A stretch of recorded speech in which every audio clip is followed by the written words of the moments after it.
exhale, right inhale, exhale, inhale and exhale, inhale, exhale, right inhale, exhale, inhale, namaskar, inhale.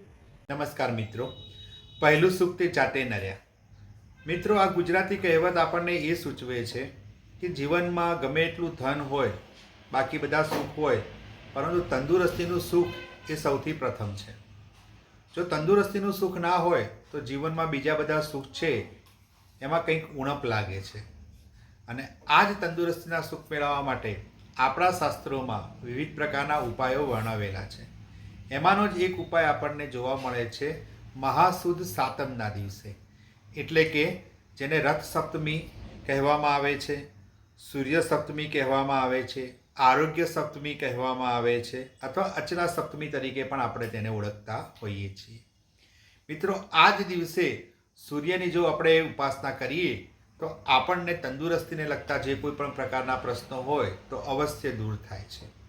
મિત્રો, પુરાણોમાં એવું કહેવામાં આવેલું છે કે જો ચામડીને લગતો કોઈ પણ પ્રકારનો રોગ હોય અથવા કોઈ એવા પ્રકારનો રોગ હોય કે જેની દવા કરવા છતાં પણ તેનો કોઈ ઉપાય આપણને મળતો ના હોય, તો એવા રોગોનું નિવારણ પણ આ રથ સપ્તમીના દિવસે કરવામાં આવતું હોય છે. આ દિવસે સવારે તાંબાના લોટામાં જળ ભરવાનું છે, તેમાં થોડું ગંગાજળ નાખવાનું છે અને એની અંદર થોડાક ચોખા અને એક નારાસળીનો ટુકડો મૂકવાનો છે. ત્યારબાદ આ જળને સૂર્યનારાયણને અર્પણ કરવાનું છે અને સૂર્યનારાયણને પ્રાર્થના કરવાની છે કે તમને જે પણ પ્રકારની તંદુરસ્તીને લગતો પ્રશ્ન હોય તેમાંથી જલ્દીથી જલ્દી તેનો હલ આવે. મિત્રો, આટલું કરવા માત્રથી તમને ક્યાંક ને ક્યાંક કોઈક ને કોઈક રીતે રસ્તો મળી જશે. મિત્રો, આ રથ સપ્તમીની એક માર્કંડેય પુરાણમાં એક વાર્તા પણ છે, જેમાં કહેવામાં આવેલું છે કે હજારો વર્ષો પહેલાં જ્યારે સૂર્યની ઉત્પત્તિ થઈ હતી ત્યારે સૂર્યનું તેજ બહુ જ વધારે પ્રમાણમાં હતું અને આ સૂર્યની ઉત્પત્તિ પહેલાં અંધકાર હતો.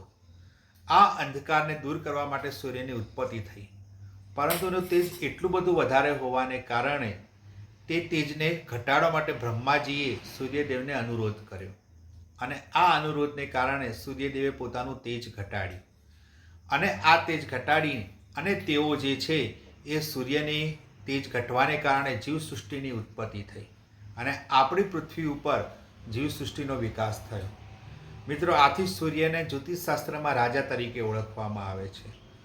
જ્યોતિષશાસ્ત્રમાં નવગ્રહોમાં સૂર્યને આપણે રાજા ગણીએ છીએ. કેમ કે સૂર્યની આજુબાજુ તમામ ગ્રહો જે છે એ ફરતા હોય છે. આથી સૂર્યનું બળ દરેકે દરેક ગ્રહને જરૂર પડતી હોય છે.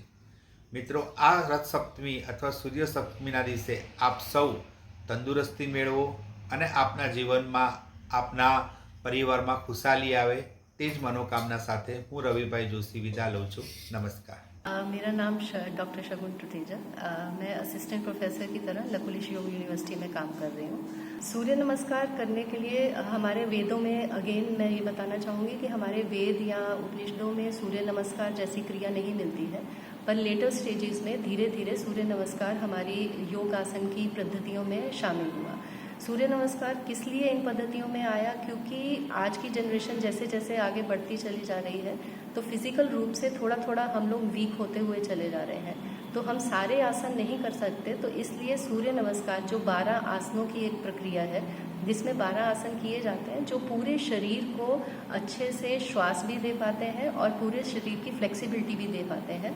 इसलिए सूर्य नमस्कार एक 12 आसनों की मिलाई हुई प्रक्रिया है जिसको किया जाता है।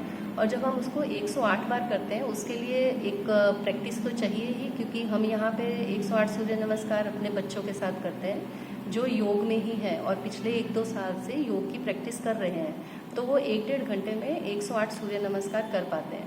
पर जनरल पब्लिक के लिए जो लोग आसन या प्राणायाम नहीं करते हैं, जो इसको शुरू करना चाहते हैं, अगर वो अपनी दिनचर्या में 1 से 2 सूर्य नमस्कार से भी शुरू करते हैं तो उनको इससे बहुत सारे फिजिकल बेनिफिट मिलते हैं। तो इसलिए सूर्य नमस्कार एक ऐसी प्रक्रिया है जो एक अपने आप में होलिस्टिक प्रक्रिया है जिससे आपको स्वास्थ्य लाभ मिलता है। हम यहाँ लकुलिश योग यूनिवर्सिटी में हर साल रथ सप्तमी मनाते हैं। जिसके लिए आज यहाँ पे थोड़ा सा मैं आपको बताना चाहूँगी कि रथ सप्तमी क्या है। रथ सप्तमी हम एक ऐसे दिवस के रूप में बताते हैं जो माघ में शुक्ल पक्ष की सप्तमी तिथि को आती है, जिसे हम सूर्य देव का जन्म दिवस जैसे मनाते हैं, क्योंकि ऐसे माना जाता है कि इस विश्व को जब प्रकाशित किया तो इसी दिन से सूर्य देव ने प्रकाशित करना शुरू किया, ऐसे हमारी मान्यता है। तो इसका कोई उल्लेख ऐसा हमें वेदों में नहीं मिलता है, बट ऐसी मान्यता है जिसके अनुसार हम रथ सप्तमी को इस लकुलिश योग यूनिवर्सिटी में पिछले 4-5 साल से सेलिब्रेट कर रहे हैं। इसमें हम डेली जो यहाँ पे रथ सप्तमी के टाइम पे हर बार हम यहाँ पे 108 सूर्य नमस्कार करते हैं, जो सूर्य देव की उपासना की तरह हम इस्तेमाल करते हैं। कि रथ सप्तमी का जो अपने आप में महत्व है वो है कि उस दिन जैसे सूर्य का जब ग्रहण होता है तब दान पुण्य किया जाता है या पूजा अर्चना की जाती है, इसी तरीके से रथ सप्तमी के दिन सूर्य देव की आराधना करनी चाहिए।